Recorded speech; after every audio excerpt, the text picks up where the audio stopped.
எல்லாமே எதிராக இருந்தாலும், சூழ்நிலைகள் தோல்வி போல தெரிந்தாலும், எல்லாமே எதிராக இருந்தாலும், சூழ்நிலைகள் தோல்வி போல தெரிந்தாலும், நான் கர்த்தருக்குள் மகிழ்ச்சியாயிருப்பேன், என் தேவனுக்குள் களி கூறுவேன்.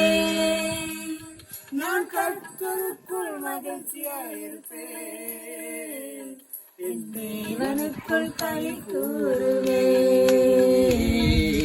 அத்திமரம் துளிர் விடாமல் போனாலும், திராட்சை செடி பலன் கொடாமல் போனாலும், நான் கர்த்தருக்குள் மகிழ்ச்சியாயிருப்பேன், என் தேவனுக்குள் களி கூறுவேன்.